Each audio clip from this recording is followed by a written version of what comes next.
María Evangelizadora Radio, un pedacito de cielo en tu hogar, presenta la hora de los testimonios.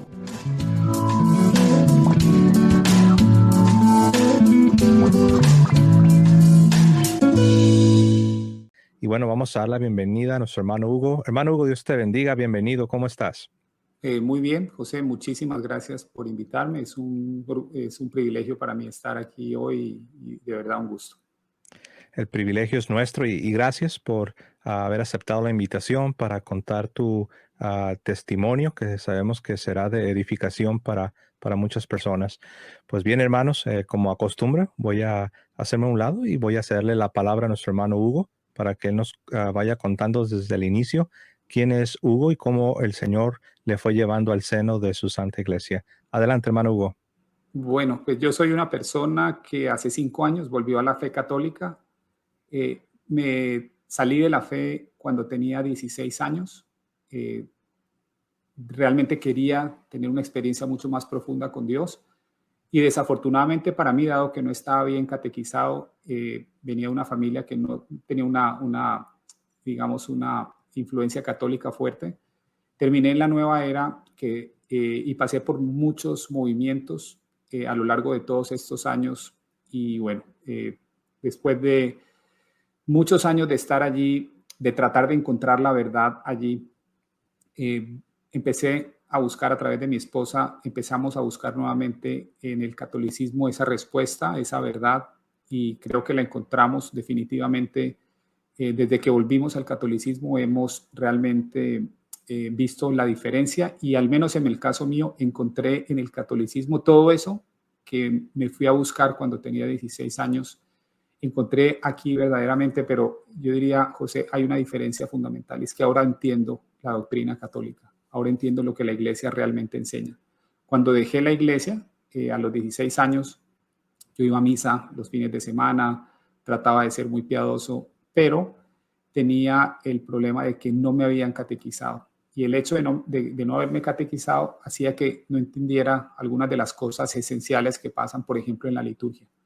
Yo no entendía, por ejemplo, que se da el tema de la transustanciación, de que la presencia real de Cristo está en la Eucaristía. Y para mí, después de cierto tiempo, la misa se convirtió en un ritual vacío, en un ritual que no sentía yo que no me agregaba mayor cosa. Y es allí donde empiezo a buscar con mucha más profundidad. Busqué la opción del cristianismo protestante, el cual desde el principio me pareció muy vacío. Pero encontré en la nueva era, porque la nueva era tiene ese aire de misticismo, ¿no? Ese aire digamos, desde el punto de vista católico, si ustedes han escuchado esa idea de la divinización o de la teosis, que es muy propio del catolicismo oriental, eso es muy fuerte en la nueva era y eso me atrajo muchísimo porque nadie me había contado que esa enseñanza estaba en la Iglesia Católica.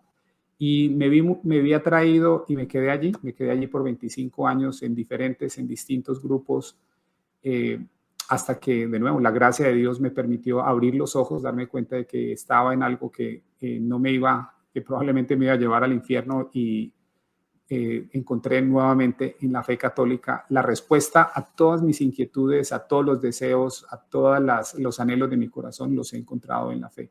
Y especialmente, muy especialmente, en la Eucaristía y en la adoración eucarística. Esas dos cosas realmente me han transformado internamente y pienso que ese es el mayor tesoro que tenemos como católicos. Muy bien, Hugo, cuando yo escuchaba, ¿no?, que creces en un hogar católico, digamos, de tradición, o un catolicismo, digamos, nominal, ¿en qué país creces, perdón, Hugo? Yo nací en Colombia y me crié en una ciudad que se llama Ipiales.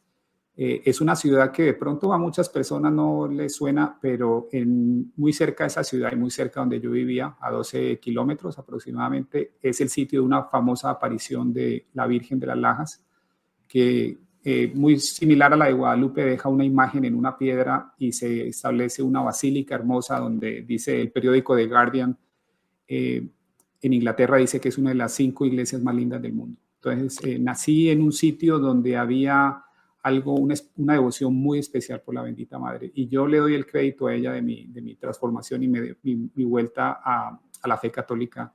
Yo siento que fue mucho la gracia y esas oraciones que hice en mi juventud que eventualmente me trajeron de vuelta.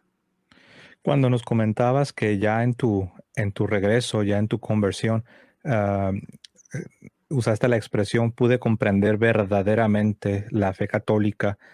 Creo yo que esa es una parte muy, muy importante porque algunas personas no entienden este fenómeno que está ocurriendo de católicos que por una u otra razón crecieron en el seno de un hogar católico, independientemente si fue practicante o no, pero crecieron inmersos en una cultura católica, pero después por alguna u otra razón abandonan su catolicismo, abandonan la fe católica y después de quizás experimentar algunas otras cosas, terminan regresando a la iglesia y algunos espectadores desde afuera ven esto y no lo entienden. Incluso hacen comentarios como, oh, siempre fuiste católico, realmente no fuiste un verdadero miembro de la nueva era, no comprendiste bien la esencia mística de la nueva era o del protestantismo. ¿Qué pudieras decir tú, hermano Hugo? Eh, ¿Cómo explicarías tú esto que tú dijiste de que pude conocer verdaderamente la fe católica? ¿Qué te faltaba creciendo en tus primeros años cuando tú creciste en este hogar católico? ¿Cómo lo pudieras describir, hermano? Bueno, yo pienso que hay ciertos dogmas fundamentales que desafortunadamente no se enseñan o no se enseñan de la forma que deberían, ¿no? Por ejemplo, está el tema de la transustanciación, que es esencial, el tema de la presencia real. Ni siquiera entendía yo que era un sacramento. Entonces, hay ciertos temas de la fe católica que no son fáciles de entender, pero que si se hiciera un énfasis especial, se nos enseñara realmente lo que significa.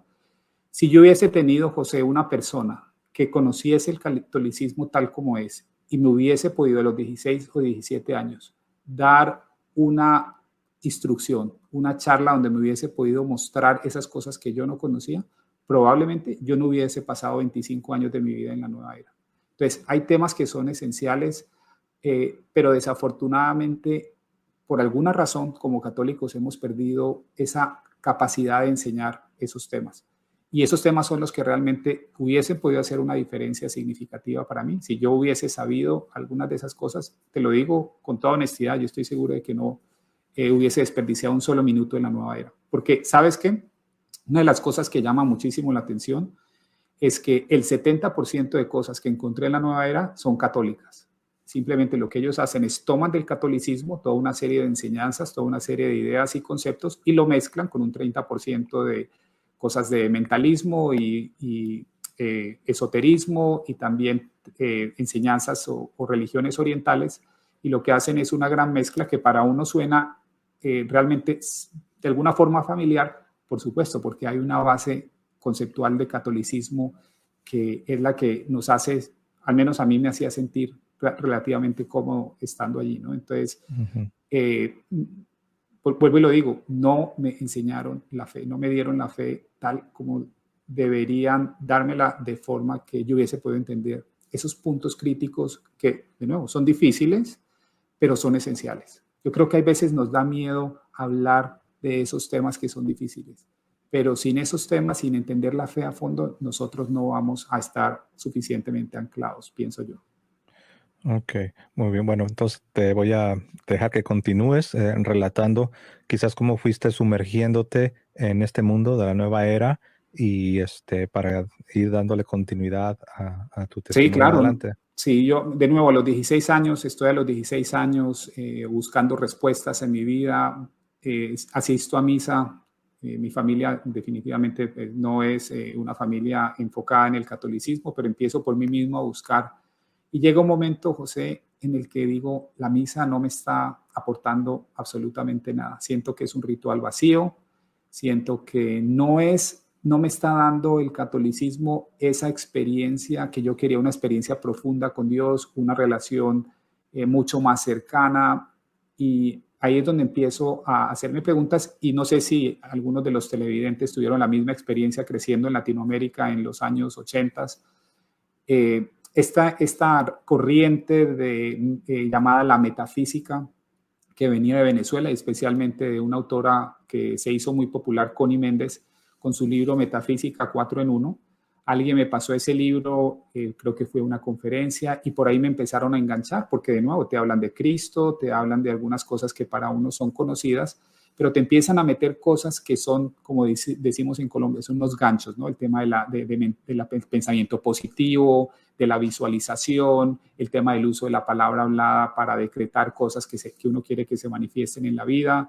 Empecé a conocer más de temas de astrología, me empezó a llamar la atención el tema de los viajes astrales. Bueno, había toda una cantidad de cosas en su momento y esas cosas me empezaron a llamar la atención, y sobre todo empecé a ver en la nueva era. Ellos hablan de una relación muy personal con Dios y de un proceso de divinización. Y el tema me llamó muchísimo la atención. Digamos, la forma en que te lo estructuran, la forma en que te lo plantean, me llamó mucho la atención. Y una de las cosas que decían, y esta idea es fundamental para todas las personas que estén escuchándome, porque esta es una de las grandes trampas de la nueva era, es esta idea de la revelación progresiva. ¿Cuál es la idea de la revelación progresiva? Es una idea que dice que Dios se va manifestando a través de las eras, y en la medida que el hombre va desarrollándose, va evolucionando, entonces Dios está en capacidad de entregar más luz o entregar más conocimiento, o un conocimiento mucho más avanzado con respecto a cómo ser dioses. Y bueno, ser dioses, eso es algo que está en el Salmo 82, ¿no? Dice, dioses sois todos hijos del Altísimo. Entonces, con esa idea, ellos te enganchan y te captan, y a través de esa idea es que te dan toda una serie de teología mística, y bueno, y uno allí se empieza a meter y muchas cosas hacen sentido, porque hay muchas cosas de verdad, ¿no? De nuevo, si ellos copian el 70%, 60% del catolicismo, entonces hay cosas de verdad, y esa es la razón por la que uno se siente atraído y permanece. Y bueno, no solamente permanecí, sino que subí posiciones de liderazgo. Fui el director de un grupo de estudio de la ciudad donde yo estaba desde los 17 años, y bueno, atraje muchas personas, desafortunadamente tengo que decirlo con pena, atraje muchos católicos a las enseñanzas de la nueva era. ¿Y por qué razón? Porque eran católicos mal catequizados, eran católicos que no entendían algunos de los fundamentos de nuestra fe, porque si lo hubiesen sabido, la nueva era en este momento, para mí particularmente, me parece un movimiento enormemente vacío, lleno de contradicciones internas, lleno de cosas que no tienen mayor sentido. Y lo digo porque hoy para mí el tema es que yo puedo darme cuenta de que de eso viendo en retrospectiva, ¿no? Pero es difícil para las personas, y muchas personas católicos se dejan envolver muy fácilmente por estas ideas. Y hoy conozco católicos que se llaman a sí mismos católicos y creen en las energías y creen en la reencarnación y creen en toda una cantidad de cosas que desafortunadamente este tipo de movimientos y algunos canales que uno encuentra en YouTube le transmiten a las personas. Muy, muy interesante cómo ellos apelan al católico, porque como dices, hay muchos elementos que son extraídos de la fe católica.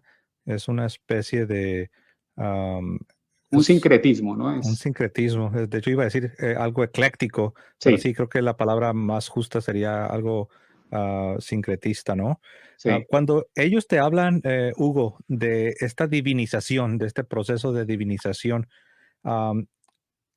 ¿cómo explicaría, o sea, cómo lo ven ellos? ¿Crees que lo ven de manera semejante a como los mormones, que hablan también de llegar a ser un dios? Porque nosotros sabemos que, como tú dijiste bien al principio, en la parte oriental de lo que es la tradición católica, ahí se nos habla de lo que es la teosis, pero sabemos que significa participar de la naturaleza divina, no que seamos dioses, sino que participamos de la naturaleza divina en ese sentido, ¿no? Pero ¿cuál sería básicamente la diferencia o cómo la nueva era, cómo explican ese concepto de llegar a ser divinos o dioses? Bueno, ellos roban una idea, y lo digo roban porque literalmente se roban la idea, esta idea de Cristo, ellos lo ven y lo llaman el Cristo cósmico, o el Cristo interno, o el Cristo interior. Y básicamente es una idea que dice que todos nosotros tenemos dentro de nosotros ese potencial de llegar a ser dioses, y lo que tenemos que hacer es entender cómo podemos explorar y desarrollar ese potencial. ¿Y cómo se hace? A través de ciertas prácticas, por ejemplo, mantras, a través de ciertas cosas en la dieta. Bueno, cada grupo de estos tiene sus prácticas distintas, pero la idea general, a través de meditación, por ejemplo, es muy intenso en temas de meditación y básicamente uno lo que hace allí es, a través de todas esas prácticas, uno empieza supuestamente a conectarse con ese Cristo interno para de alguna forma que ese Cristo interno se manifieste en el mundo, ¿no? Entonces, nosotros hablamos, como tú bien dices, en el catolicismo o en, digamos, especialmente en los padres griegos nos hablan de esa participación, ¿no? De participar en la naturaleza de Dios. Pero en la nueva era tiende a ser un poquito más, como tú bien lo dices, como en el caso de los mormones, en los que se habla que eventualmente vamos a desarrollarnos hasta el punto de ser de alguna forma como los dioses de cierto universo, ¿no? Pero siempre detrás de eso para ellos hay lo que ellos llaman el alfa y el omega, que es como la divinidad en su estado más elevado. Entonces, es como el tema, la palabra clave va a ser evolución para ellos, ¿no? O sea, hay toda una evolución y hablan de lo que se conocen como los maestros ascendidos, que eso en un paralelo podemos verlo como los santos vestidos de blanco que están en el cielo. De hecho, ellos se refieren al libro del Apocalipsis y hablan de que esos lo denominan la gran hermandad blanca. Y ahí es donde meten más catolicismo y donde engañan más católicos, porque cuando ellos hablan de esos santos o de esos miembros maestros ascendidos de la Gran Hermandad Blanca, encuentras toda una cantidad de santos católicos. Encuentras a Santo Tomás Moro, encuentras a San Francisco de Asís, encuentras, bueno, toda una cantidad. Y allí es donde, como te digo, lo enganchan a uno fácilmente. Ahora, qué es lo distintivo de la nueva era? Que aparte de eso meten cosas orientales, meten cosas de hinduismo, meten temas de budismo. Entonces es toda una mezcla que cuando la empaquetan puede aparecer en su superficie como algo muy atractivo, como algo que te va a traer y que te va a dar mucho desarrollo y avance espiritual. Y hay un buen mercadeo de por medio. Entonces, por supuesto, le enseñan o son bastante anticatólicos algunos de estos movimientos en el sentido de que o hacen ver a la iglesia como algo caduco o hacen ver a la iglesia como algo que se quedó estancado en el pasado y que ahora estos movimientos son lo que van a ser realmente la nueva iglesia. Y yo creía completamente en esa idea. Para mí el catolicismo era algo, digamos, por decirlo así, pasado de moda o algo que no me iba a dar la libertad espiritual que yo buscaba. Y ese José fue el más grande de los obstáculos para volver al catolicismo, fue mi orgullo, el orgullo que había desarrollado, porque me había vuelto un gnóstico. Un gnóstico es básicamente una persona que sostiene una idea herética en la que cree que esa idea o ese conocimiento especial es único, que muy pocas personas lo tienen y que hay que enseñarle a otras personas ese conocimiento. Entonces, cuando mi esposa hace 5 años me dice, después de haber pasado por tantas cosas y de haber pasado unas crisis de fe en la nueva era, mi esposa me dice, vamos a una misa, porque mi esposa sí fue criada o digamos, había estudiado en un colegio católico. Entonces mi esposa me dice, vamos a una misa. Y mi reacción, José, fue decirle, ¿cómo se te ocurre? Yo no voy a volver atrás. Yo no voy a volver atrás. Para mí el catolicismo se quedó anclado en el pasado. Ahí no está la verdad. Y fue la insistencia de mi esposa y la gracia de Dios los que me permitieron poco a poco ir cediendo, hacerme ceder en esa, digamos, en esa barrera de orgullo hasta que pude ver las cosas y hasta que la gracia de Dios pude darme cuenta de que efectivamente en el catolicismo está la verdad y ahí estaba todo lo que yo había buscado, toda esa relación profunda, íntima con Dios, todo eso que yo quería encontrar en la nueva era y que no encontré después de buscar por 25 años y de hacer todas las prácticas habidas y por haber nueva era, lo encontré en la Eucaristía, lo encontré en la adoración eucarística. Me llamó la atención cuando hablabas de cómo para ti pensar en la posibilidad de regresar a la Iglesia Católica, ello representaba en sí mismo una especie de una regresión, ¿no? Un retroceso gigante. Un retroceso en la vida espiritual, por así decirlo. Sí. Y este fenómeno me he dado cuenta que ocurre con todos los que en algún momento fueron católicos y que ahora se encuentran en diferentes denominaciones, diferentes grupos, llámese protestantes o lo que sea, pero ocurre lo mismo, lo cual me hace pensar en cómo ellos al permanecer en estos grupos, en estas sectas, tienen una especie, no sé si esta sea la mejor expresión, una especie de un lavado de cerebro, donde llegan a ser persuadidos de que el catolicismo, como tú lo señalabas, es algo donde no hay espiritualidad verdadera, no hay una relación genuina, directa con Dios. Y una vez que convencen a la persona de esto, pues entonces, como tú lo decías, la Iglesia Católica es representativa de tinieblas, de oscuridad, de ignorancia y de la ausencia de una verdadera espiritualidad. Me llamó la atención que comentaste esto porque aquí en el canal han estado otras personas contando su testimonio y aunque vienen de diferentes trasfondos, Hugo, también mencionan esto, de cómo para ellos pensar en la Iglesia Católica era, como tú lo decías, un retroceso. Era como, o sea, ni siquiera les pasaba por la mente porque era como volver atrás debido al engaño, ¿no? Debido al Sí, poder sí. del engaño. El repetir constantemente esas ideas por años y por años hace que se vaya realmente desarrollando una tremenda barrera intelectual para uno realmente buscar la verdad, donde está la verdad.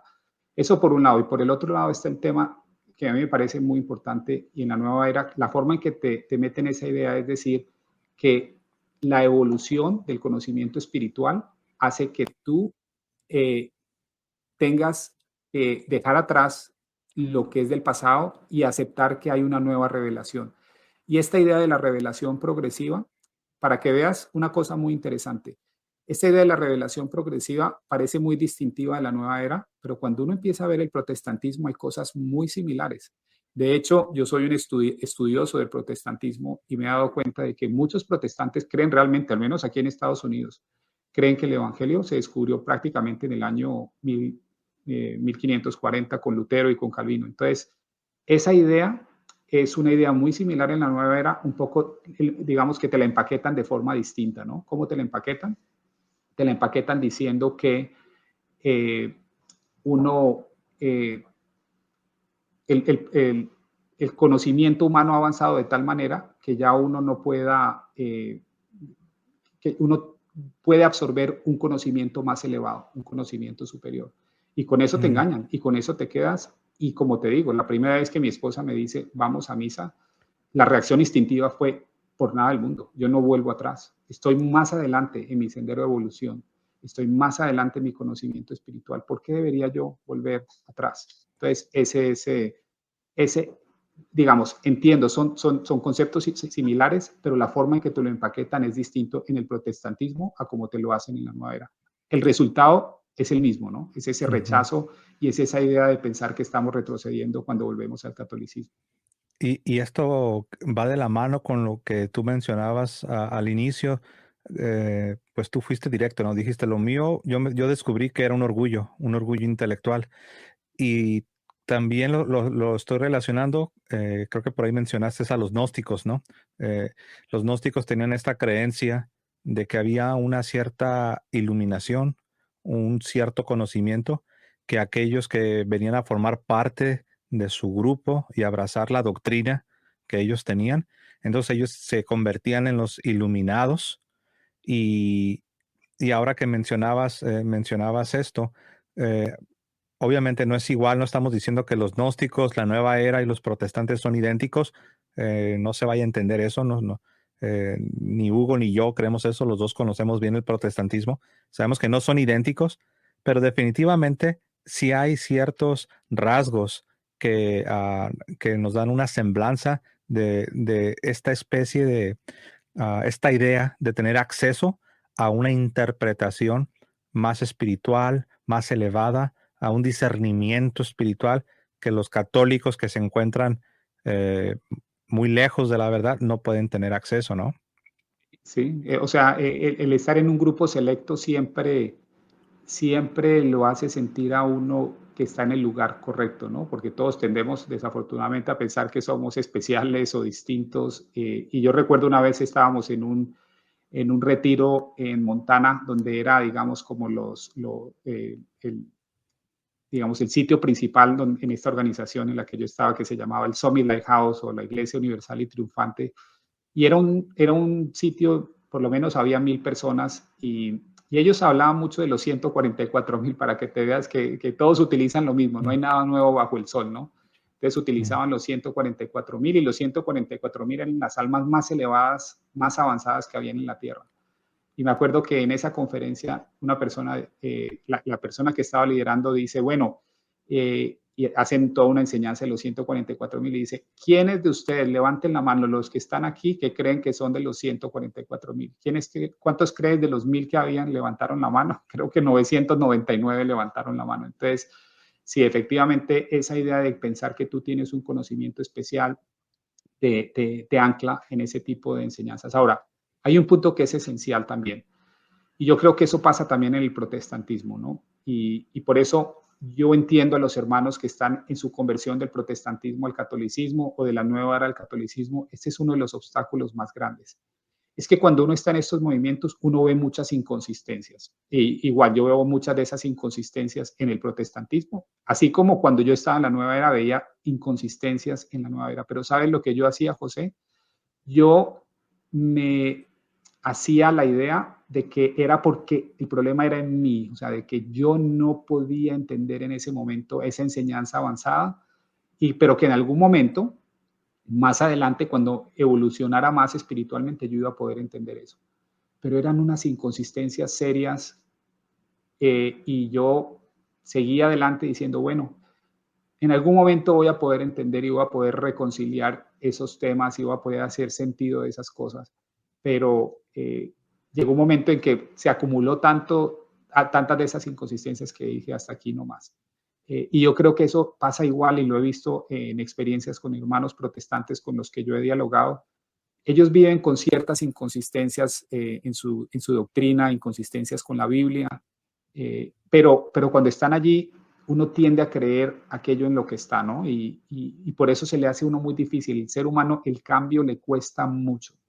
Y yo creo que en ese sentido yo experimenté eso y creo que Dios me permitió estar allí por tantos años para poder experimentar eso desde adentro y para poder eventualmente ayudar a otros a volver al catolicismo sabiendo que yo experimenté en carne propia, en mis propios zapatos, toda esa experiencia de conversión que es, de nuevo, es compleja, es difícil, es dolorosa.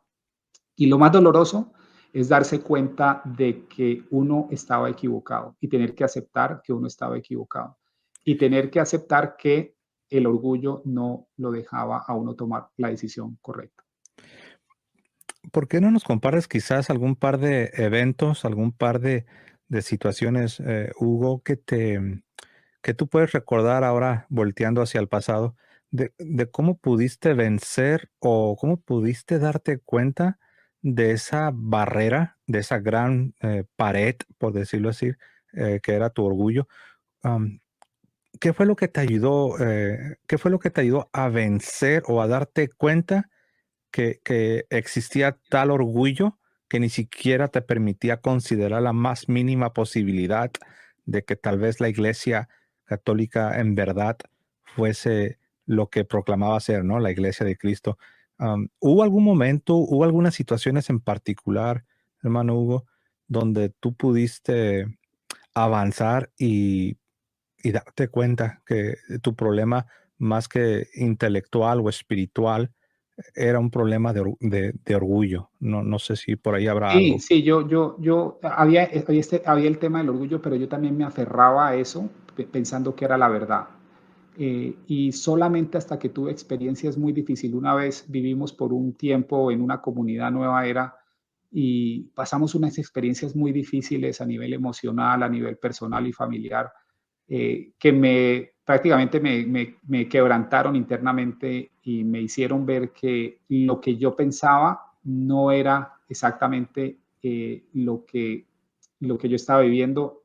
Era una demostración de que yo estaba en un sitio equivocado. Estaba en un sitio donde la verdad no existía donde las cosas cada vez eran más extrañas, donde las cosas cada vez eran más contradictorias.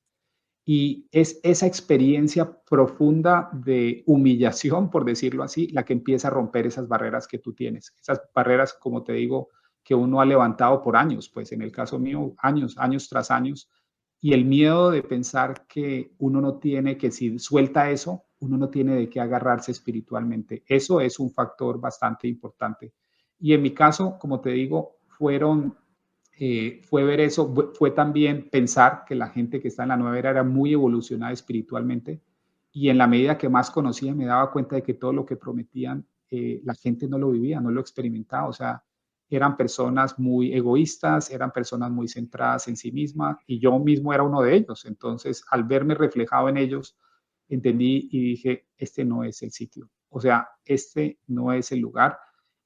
Y esa idea de los santos, ¿no? Esa idea católica de las personas virtuosas, de los santos, aquellas personas con gracia, siempre estuvo allí, y yo siempre he pensado que esa es una posibilidad muy real para nosotros de alcanzar la santidad. Incluso cuando estaba en la nueva era, había pensado eso. Entonces, llegar un momento en el que digo, no tengo ningún otro camino, José, no tengo ningún otro camino. ¿Qué puedo hacer? ¿Dónde puedo encontrar la verdad?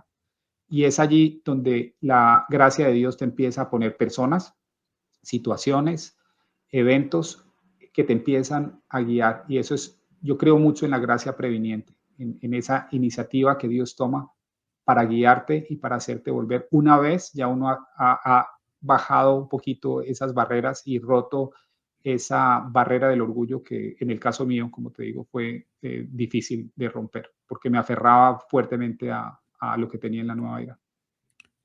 Muy interesante ahora que mencionas esto de la gracia previniente, cómo Dios toma esta iniciativa, ¿no? Cómo Él es el que sale a la búsqueda del hombre, que no sé, aunque no es el tema, pero para nuestra audiencia, ¿no? Que no vayan a confundir esta gracia previniente con el error calvinista, ¿no? Hace un momento mencionabas a Lutero y a Calvino, cómo Juan Calvino desarrolló su concepto de una gracia irresistible, ¿no? Donde no hay manera de rechazarla si en verdad eres um, un escogido o eres un elegido, esta gracia no la puedes rechazar. Pero bueno, ahora que te escuché hablar de la gracia previniente, que es un concepto que la Iglesia Católica maneja, me vino a la mente, ¿no? El error de los calvinistas que dicen que la gracia viene y te inunda, Que es te una conquista. regeneración unilateral por parte de Dios en la que uno no puede siquiera resistirlo. No, los caminos de Dios son mucho más sutiles, son mucho más amorosos, son mucho más guiándolo a uno, orientándolo internamente. Y como te digo, muchas veces son personas. Y en el caso mío particular, pues por supuesto mi esposa, que fue la que me dio el empujón, pero Dios puso una persona al lado mío que era un calvinista, una calvinista de 5 puntos. Y cuando yo estaba haciendo la transición, cuando yo estaba empezando a conocer algunas cosas de la fe católica, esta persona que está al lado mío quería jalarme hacia el protestantismo, hacia el calvinismo, y me invitaba a sus reuniones, a sus estudios bíblicos, hicimos uno en el trabajo. Y una vez, cuando se dio cuenta de que yo no estaba muy convencido y que estaba oyéndome más hacia el catolicismo, me hace esta pregunta, José, me dice un día, me dice, Hugo, sé que estás interesado en el catolicismo, pero te puedo hacer una pregunta. Le dije, por supuesto. Y me dice, ¿dónde está en la Biblia que debemos, y obviamente utilizó esta palabra, ¿no? ¿Dónde está en la Biblia que debemos eh, adorar a María? Y yo en ese momento no entendía la distinción entre lo que es adoración y veneración, y tampoco entendía o no sabía cómo responder una pregunta tan simple. Y siempre he sido muy devoto de la bendita madre, como te digo, y el hecho de no saber responder y no haber sido capaz de defenderla me hizo sentir muy mal. Y desde ese momento dije, y le pedí a Dios que me mostrara cómo puedo realmente aprender a defender mi fe, cómo puedo realmente aprender a conocer mi fe a fondo. Y eso fue una inspiración para mí, y eso es parte de esa gracia preveniente de la que estoy hablando, ¿no? Dios sabe que ciertas personas te pueden decir ciertas cosas y pueden generar ciertas reacciones en ti que son positivas, y es la gracia de Dios que te está orientando. Y en la medida que nosotros no interrumpamos esa gracia, que no le pongamos un obstáculo a esa gracia, nos sigue orientando y nos sigue guiando en la medida que la sigamos pidiendo, en la medida que la sigamos llamando. Dios nunca nos la va a negar. Jesús dice que si pedimos pan, Dios no nos va a dar una piedra, y mucho más en términos de la gracia, ¿no? Y esa persona fue un punto muy importante en mi conversión, porque me obligó, me puso como una presión de que tengo que entender realmente cuál es mi fe, tengo que entender qué es lo que nosotros creemos, porque me empezó a cuestionar una cantidad de cosas. Y yo no estaba preparado, yo venía de un catolicismo en Latinoamérica, al menos el que yo conocí, eh, generalmente nadie cuestionaba cosas, ¿cierto?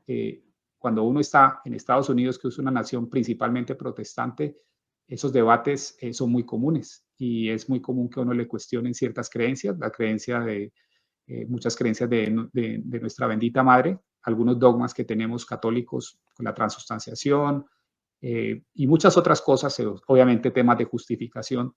Entonces uno tiene que estar preparado. Y eso fue, José, lo que me motivó a mí a realmente entender, profundizar en mi fe. Y mi esposa que me guió hacia a dar los pasos, ¿no? Y una vez uno empecé a dar los pasos, empecé a ir a la misa, las cosas empezaron a hacer sentido, empecé a estudiar la Biblia y llegó un momento en el que para mí fue muy claro, dije, aquí está la verdad. Y no solamente aquí está la verdad, dije, aquí está lo que ha sido el anhelo de mi corazón. Esa experiencia que yo quería de profunda comunión con Dios, la encuentro aquí. Y eso realmente es lo que me, lo que me permitió zafarme de la nueva era que, como te digo, me tenía agarrado completamente.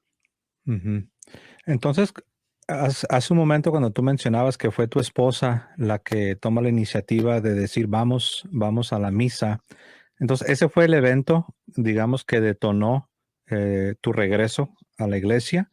Am, o- si es así, pues para que me lo confirmes.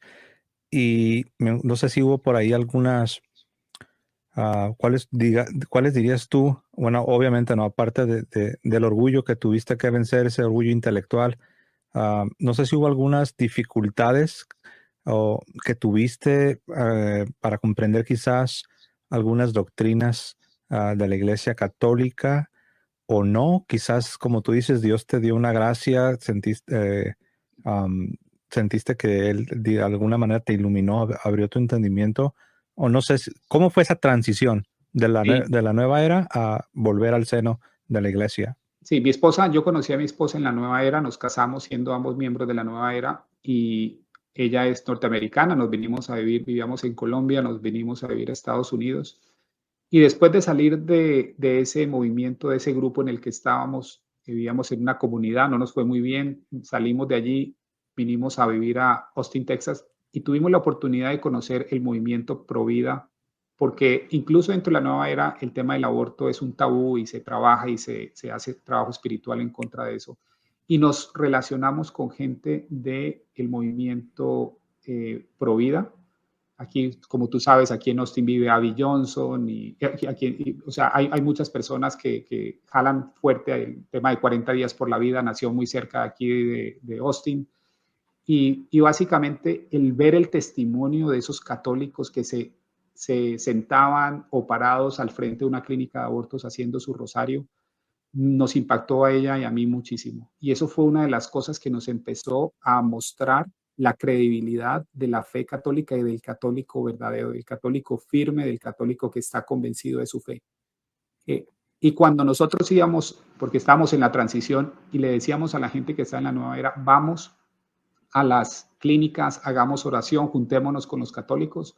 En general ellos nos decían, no, eso, nosotros estamos mucho más avanzados, nosotros no tenemos que bajarnos a ese nivel, nosotros aquí haciendo mantras y haciendo meditaciones vamos a elevar la conciencia del mundo. A mí eso me pareció absurdo, me pareció realmente absurdo. Y a mi esposa también, y creo que esa fue la razón que nos empezó a hacer ese buen ejemplo, ¿no? O sea, el ejemplo del buen católico, el ejemplo del católico firme en su fe, práctico en la línea de fuego, en lugar de una espiritualidad tan etérea como la de la nueva era, ¿no? Entonces, eso para nosotros fue digamos, un factor muy importante en la conversión. Y cuando yo empiezo a ir a misa, la primera misa que voy me quejo con mi esposa, le digo, no me gusta, me parece que aquí la gente no entiende nada, me parece que la misa es de nuevo, es devolvernos, pero ella me siguió insistiendo. E incluso mi amigo protestante me dijo, bueno, si no vas a venir a mi iglesia, está bien que, por lo menos me dijo, y me dio un buen consejo, me dijo, mantiene tu familia unida, anda a hacer culto donde le gusta ir a tu esposa. Y bueno, eso me hizo sentido y empecé a acompañar a mi esposa hasta que, de nuevo, la gracia de Dios, en algún momento empiezo a ver que las cosas tienen sentido. Empecé a estudiar la Biblia, empecé a conocer, alguien me regaló un libro sobre la Biblia, me pareció interesante y empecé a profundizar. Y de nuevo, Dios empieza a actuar de muchas maneras, pero llegó el momento en el que para mí era muy evidente que la realidad y la verdad estaban en la fe católica. Y encontré una cosa más que es muy importante para todas las personas que me están escuchando, para que no cometan el error que yo cometí de estar 25 años por fuera. Porque ustedes se van a dar independiente donde estén, si están en el protestantismo, si están en la nueva era, van a darse cuenta de que sus teologías son muy inconsistentes. Hay mucha inconsistencia, muchas cosas que son ilógicas. La religión más coherente que yo he podido encontrar después de buscar por muchos lados es el catolicismo. Entonces, ese factor, entrar en profundidad y darse cuenta de la coherencia intelectual, la coherencia filosófica del catolicismo es muy importante. Y ese es uno de los grandes tesoros que tenemos nosotros. ¿Gracias a quién? Gracias a esas mentes tan grandes como las de San Buenaventura, Santo Tomás de Aquino, San Agustín, las grandes mentes de la humanidad. O sea, el catolicismo es realmente muy sólido y muchos no tenemos conciencia de esa riqueza tan grande que hay. Es cierto. Yo, ahora que mencionabas esto, pues me vino a la mente en mi conversión personal, cómo las personas más sencillas en la Iglesia Católica, pero por el hecho de practicar su fe, de amar su fe, de conocer su fe, aunque sean personas sencillas que quizás no han tenido acceso a demasiada educación, pero a mí me llamaba la atención que a pesar de toda esa sencillez, tenía mucha, como dices tú, mucha coherencia, había mucho sentido común. Y eso es algo que a mí en lo personal me encanta y me enamora del catolicismo, cómo es una doctrina tan sólida que hasta una persona que no tiene demasiada educación la puede comprender y la puede explicar con palabras muy sencillas. No sé qué opinas tú. Sí, no, y hay para todo, ¿no? Entonces, como tú bien dices, yo conozco muchas personas que miran mi canal y que cuando dialogo con ellos son personas muy sencillas, pero uno siente esa espiritualidad intensa, ese catolicismo intenso, real, práctico al 100%. Y hay personas como yo, que yo soy un estudiante en mis genes está estudiar las cosas en profundidad y yo en el catolicismo puedo profundizar todo lo que quiera y no tiene fondo, ¿no? O sea, me podría dedicar toda mi vida a estudiar la fe católica y creo que tendría años estudiando, pero no necesito eso. Puedo ser un buen católico simplemente como tú dices, tomando esas verdades, tomando ese ethos, tomando esa filosofía católica de vida y puedo volverme un santo sin necesidad de conocer ni de ser como Santo Tomás de Aquino. O sea, puedo ser un santo como lo han sido algunos de esos santos tan prácticos, ¿no? San Bosco, San Francisco de Asís, Santa Teresa, personas muy prácticas que mezclan la espiritualidad con la vida práctica de una forma que es muy poco común, ¿no? Y es maravilloso ver esos ejemplos. Para mí eso definitivamente es una de las cosas que me impacta mucho de la fe católica. Una pregunta, Hugo. Cuando das la transición, no sé si te tocó batallar con asuntos de, por ejemplo, algunas personas que vienen, bueno, en el caso del protestantismo, les toca estar en denominaciones o congregaciones donde el sentido de comunidad es muy estrecho, es muy fuerte, por así decirlo, y vienen a la parroquia católica y no encuentran ese círculo pequeño, por así decirlo, no encuentran ese círculo pequeño, no encuentran esa especie de club, por así decirlo, y tienen una especie de shock cultural, si se me permite la expresión.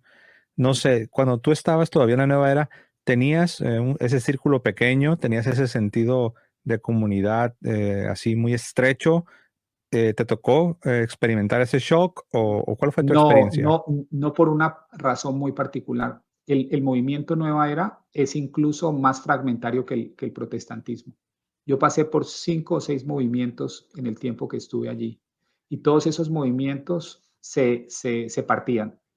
Siempre había una nueva dispensación, siempre había una nueva persona que estaba tomando mensajes, porque aquí viene un punto importante y esto es una prevención que le mando a los católicos. Tengan mucho cuidado con la revelación privada, porque el corazón de la nueva era es revelación privada. Es una persona que dice recibir mensajes de un ser espiritual, de Dios, de la Virgen, etcétera. Y eso hacía, en el caso en el que yo estaba, que siempre había una persona nueva que empezaba a recibir esos mensajes y que decía que los mensajes del pasado ya no valían porque esta era una enseñanza nueva, más avanzada. Entonces, una de las cosas que me pasó es que empecé a moverme de un grupo a otro y entonces cuando tenía cierto grupo de amigos, cierta comunidad, esa comunidad se partía, la mitad se iba a la nueva dispensación, la otra mitad se quedaba y eso pasó 5 veces. Entonces, al final, tú como que nunca en realidad te puedes anclar, porque el que era tu amigo el día de mañana ya dejaba de serlo y era prácticamente casi que un enemigo porque estaba en una dispensación pasada, ¿no? Y te dejabas de hablar porque entonces los de la dispensación pasada decían que los de la nueva dispensación eran herejes y bueno, toda esa dinámica. Entonces nunca tuvimos realmente una comunidad fuerte, pero lo que sí te puedo decir es que empezamos a encontrar en muchos católicos esa comunidad que nunca esperábamos o que de pronto esperábamos, la empezamos a encontrar dentro del catolicismo. Hay cierto nivel de cohesión. Cuando yo encuentro un católico que realmente vive su fe, es amistad instantánea. Y yo lo digo, por ejemplo, en el caso mío, Dante Urbina. Con Dante creo que hemos hablado 3 o 4 veces, pero somos muy buenos amigos porque nos entendemos desde el catolicismo. Y esa experiencia la encuentro con muchas personas. Cuando encuentro un verdadero católico, y me perdonan que utilice la expresión verdadero católico, porque como dice José, hay muchos católicos que son nominales, que tienen la religión como la religión católica como algo más en la vida, pero hay ciertos católicos, algunos muy sencillos, que para los cuales el catolicismo es el eje y el centro de su vida, o sea, su vida es Cristo, su vida es la Eucaristía. Cuando uno encuentra ese tipo de personas, realmente la amistad es muy fácil, ¿cierto? Y creo que de la antigüedad se decía que la amistad se crea entre personas que son similares. Y yo creo que ese catolicismo es ese factor común que nos permite encontrar esa afinidad instantánea.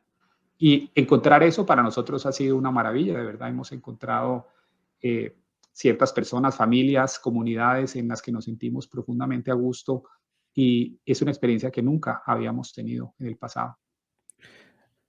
Cuando ustedes regresan, ¿ustedes ya tenían todos sus sacramentos de iniciación?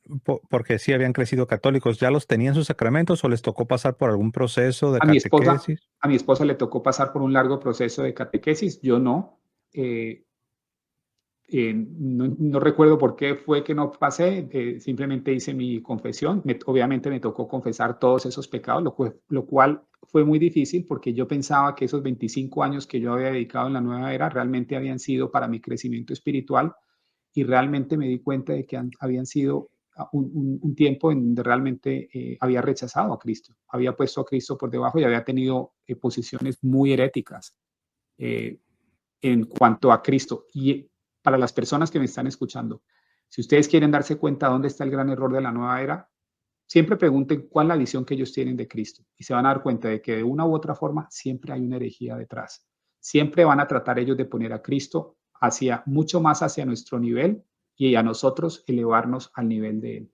Y eso es un error bastante significativo en el tema de la nueva era. Entonces, siempre va a haber una herejía de un lado y el otro. Y eso no lo vine a entender, sino hasta cuando profundicé en la fe católica, que como de nuevo les digo, es muy coherente y me di cuenta de toda la cantidad de errores que tenía y todos esos errores me tocó en mi primera confesión entregarlos y obviamente sufrí mucho porque me di cuenta de que había desperdiciado una gran cantidad de tiempo en mi vida pensando que era verdadero lo que era falso y pensando que el catolicismo era falso cuando en realidad esa era la verdad que yo estaba buscando. Wow, muy, muy impactante esto. Entonces, sí, porque tú creciste en un hogar católico, tú ya eras bautizado de niño, Sí, recibiste el bautismo sí, y supongo la primera comunión. sí, Tu exacto. Ok. Entonces, para los que nos están escuchando, ¿no? Esa es la razón por la cual cuando regresas ya de adulto, después de esta conversión, esa es la razón por la cual ya no recibes los sacramentos, porque en la Iglesia Católica los sacramentos, pues, en este caso de iniciación, son irrepetibles. Si ya fuiste bautizado, no puedes ser rebautizado ni puedes ser confirmado varias veces, ¿no? Solamente para los que nos están escuchando y si acaso se preguntaron por qué la esposa sí tuvo que pasar por una catequesis y recibir sacramentos, es porque su esposa pues nunca había sido iniciada en la fe católica, a Había sido diferencia, solamente bautizada, pero no tenía los otros sacramentos. tenía su bautismo cristiano, Sí. trinitario. Ok, entiendo. Muy bien. Si alguien nos está escuchando, hermano Hugo, y no es católico, quizás alguien nos está escuchando y es evangélico, protestante, o a lo mejor incluso alguien de la nueva era. um, ¿Qué palabras te gustaría compartir con ellos, ah, con referencia a su presente situación de ellos? Vamos a suponer que te vas a dirigir a alguien que está en la nueva era o en algún grupo protestante. ¿Qué te gustaría compartir con ellos? Bueno, yo creo que el mensaje para mí fundamental es que si una persona es evangélica, si una persona ha estado tiempo en el protestantismo, yo coincido con ustedes en que hay una porción de verdad y eso es quizá lo que lo sostiene a ustedes en el protestantismo. E igualmente en la nueva era hay ciertos elementos de verdad que en el caso mío me sostuvieron por muchos años en ese movimiento. Pero eso no es suficiente. Nosotros estamos llamados a tener la totalidad de la verdad, la plenitud de la verdad. Y esa plenitud de la verdad solamente puede estar en un sitio. Ese sitio para mí es la fe católica. Allí fue donde descubrí la totalidad de la verdad. Y lo podría decir, conozco muy bien el protestantismo, lo he estudiado a fondo. En mi canal ustedes pueden ver que la gran cantidad de programas que hago es acerca del protestantismo. Conozco la nueva era y lo que puedo decirles es que el punto medio o donde se encuentran todas esas cosas que uno puede buscar en un lado o el otro realmente es en la fe católica. Entonces, mi invitación es para que no se queden con una porción de la verdad, es para que la absorban completamente. Pero esa verdad solamente la pueden encontrar en un sitio y es en la iglesia que Cristo fundó hace 2000 años. Y esa iglesia es la iglesia católica. Una iglesia que ha sido vituperada, una iglesia que ha sido atacada, una iglesia que también ha cometido, algunos de sus dirigentes han cometido errores, pero es la iglesia que Cristo y el Espíritu Santo se la dio al Espíritu Santo para que nos guíe. Y es una iglesia que nos va a llevar hacia la verdad, hacia la plenitud de la verdad. La iglesia es el fundamento y el pilar de la verdad. Cuando entendemos eso, mi mensaje es no se queden con la verdad parcial. Busquen la verdad completa. Y van a darse cuenta, si se lo piden a Dios, Dios los va a orientar y los va a guiar hacia esa verdad. Pero obviamente hay que dar el paso y hay que dejar atrás nuestra resistencia a la gracia de Dios que nos oriente y nos lleva a esa verdad. Amén.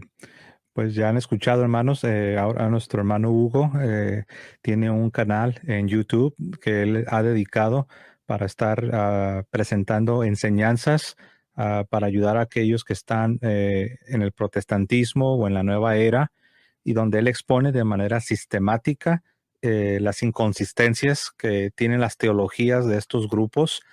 Y bueno, están todos invitados a visitar su canal. Como pueden ver en pantalla, ahí está el nombre de su canal, al lado de su nombre. Es Osana in Excelsis. Y ahí está, ahí lo tienen ustedes bien deletreado para que puedan buscar en YouTube el canal de nuestro hermano Hugo. Y el hermano ahí tiene enseñanzas sobre el protestantismo, sobre nueva era. Y una de las características de su canal es que es algo muy sistemático, te va llevando paso por paso y te va mostrando los errores que hay en las distintas teologías del protestantismo o de la nueva era, ¿no? En este caso. Gracias por haber aceptado la invitación para contar tu testimonio. Y bueno, pues hermanos, gracias por su fina atención y me voy a despedir como siempre lo hacemos en este programa, hermanos. Que viva Cristo Rey y que viva Santa María siempre Virgen. Amén. Hasta luego, hermanos.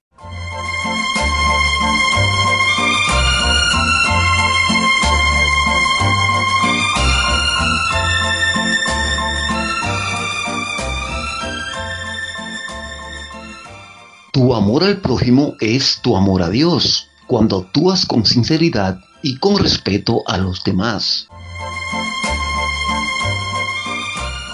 Cuando abunda en ti la solidaridad, sobre todo para aquellos que más la necesitan, es tu expresión del amor de Dios. Porque estás escuchando María Evangelizadora Radio, un pedacito de cielo en tu hogar.